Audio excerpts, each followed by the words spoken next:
Hello. Okay, it's the first day I've been able to get on here without just crying the whole time. You wouldn't have even been able to understand me the last few days, but and that could change any minute. So anyone who's gone through a loss of this, here we go. Okay, hold on. Okay. So anyway, but anyone who's ever been through such a big loss knows that, one minute you're okay, the next minute you see something little and you cry again. And then you are going along and you're busy with, day-to-day stuff, and then the next minute it's quiet and you think and you cry and cry and cry and um it's just hard, and I will say that um the number one thing getting us through this is our faith. And I don't know how anybody could get through such a big loss without faith in God, because I know, like, to my core, that Grampy Norm is in heaven and we are going to see him again. And without knowing that completely, it would just be so devastating. And as much as we hurt, we still know that. And then also just having each other, and having just such a strong community, both online. I'm serious, like, I'm not even like downplaying that, but your comments and your prayers and just kind words from all over the world. And I share these with the kids and with Lucas, and they're so comforting. And then our community here, also just praying, and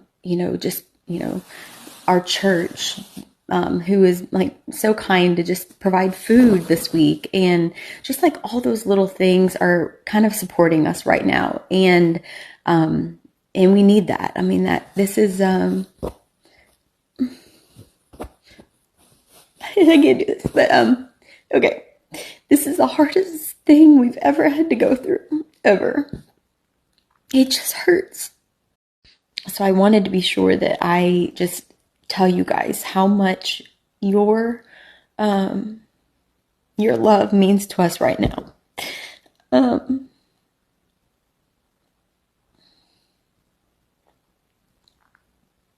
I mean, Grampy Norm was 75, but we never thought this was going to happen. I mean, he we all thought we had 10, 15, I was hoping 20 more years with him. He was strong, he was healthy, he ate healthy, he talked about health all the time, he loved gardening. If he had any symptoms, he never shared it. I've thought back, it's just normal to do that. Like, was there anything we could have done, anything we could have missed, even though it's really water under the bridge at this point? But there wasn't. I mean, the week before, he stayed out till midnight. And at that ball game, I mean, he loaded up all the chairs and all the wagon, and like lifted everything, and, walked all the way to the van, like way in the parking lot, and, built the playground. I mean, that's a huge playground. He did that all by himself. And, I was right alongside him for all these things. And I never noticed any signs, and he never said anything. But the day that he died, he and Lucas and Liam and Sam were over at this property that we bought across the street, and they were burning some wood and trash that was over there. And Lucas noticed that he was a little short of breath and asked me if I could make an appointment for him. And I said, yes, I'll do it in the morning. And I was going to do it Monday morning, first thing, get Norm an appointment. And then at that moment, Liam came running in and said that, and Norm was the kind of guy who he did not want anyone to have to go out of their way for him. He didn't want a big funeral. Like, Norm was the most simple, humble person most people have probably ever met if they knew him. And so what we decided to do was, Norm is going to be cremated, and we're going to have a celebration of life for family and close friends in the beginning of June. And we're going to spread his ashes on Norm's garden, and we're going to have a ceremony and just, it'll be just how he wanted it. So that's what we're going to do with there. Several have asked about Lucas's mom and how Lucas is doing. You know, she's frail. She's holding up. She's going to be okay. Lucas is taking the week off of work. He's having a hard time. Norm was Lucas's go-to person to call if he needed anything. Like, can you take my boat to the shop? Can you pick this up at the store? Can you go to the hardware store? Can you fill this tank up with gas? Like everything Lucas needed that was beyond this home with me was Norm. And so it's just a hard, big loss for him and everybody. But I mean, Lucas and Norm were so close. And then also Liam. Today's Liam's first day back at school. And I've told him, I said, you call me if you need us to come pick you up. But I told him I feel like being at school in his normal routine around his friends might actually be good for him.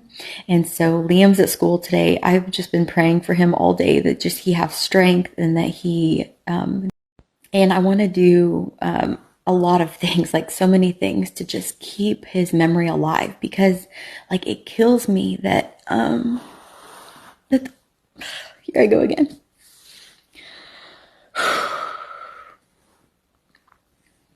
That the little kids aren't going to remember him.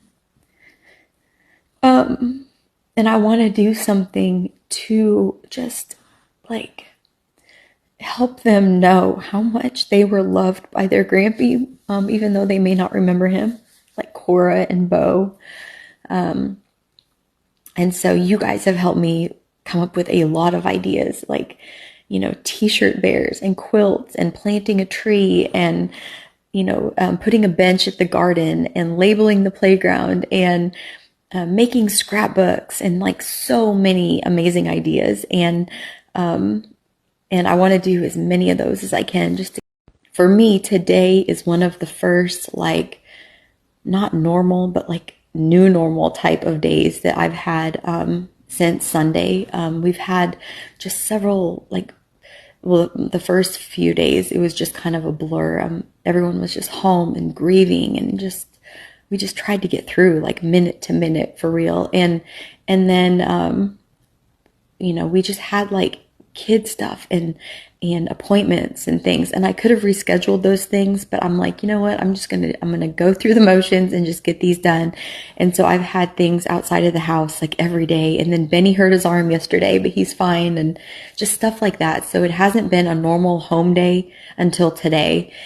And it's been nice for me to just sit and think and listen to praise music and just kind of just have a normal type day.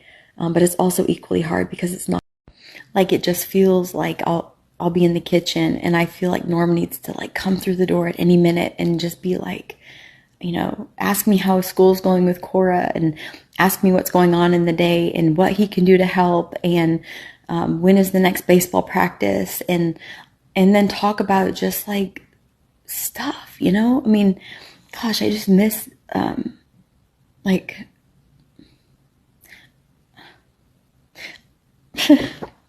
I miss our conversations and getting used to this like new normal is so hard, and I know he'd be so proud of us, but it's still so hard. But I am so proud. I've said this in my post, but I am so proud of the boys and all the kids, but like Jenna, Sam, and Liam especially, they've just stepped up and have been, I feel like they have aged like 5 or 10 years, but in a good way. I mean, they are so capable and so mature, even beyond what I even realized. But like watching them go through this together is beautiful. It really is. It's something I know that Norm is proud of.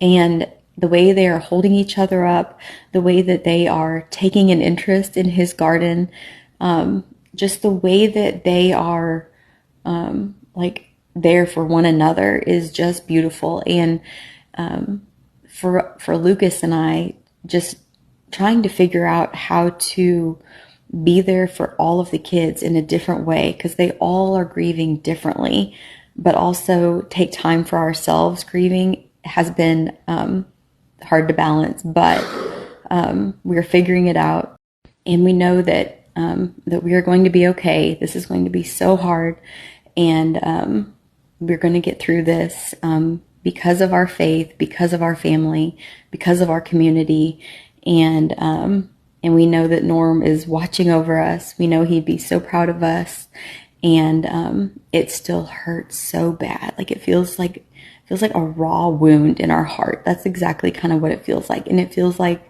just a big piece of our family is just not there, and that reality is like hard. It's just unimaginable right now. But with those things that I just mentioned, we're going to be okay. And anyway, but thank you guys for being there, and just thank you. Oh, Rosie brought us a midnight snack. You're so sweet. Is that for Mommy? Thank you, Rosie.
That one.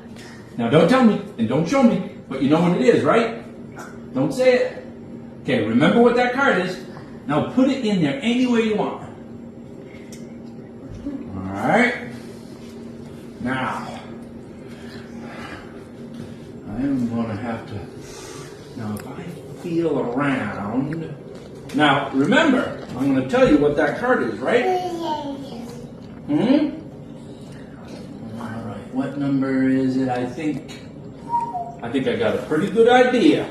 Are you thinking that card, now, you know what? Is that the card?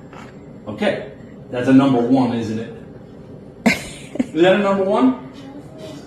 That was your card? Isn't that amazing? How did he know that? You want to do it again?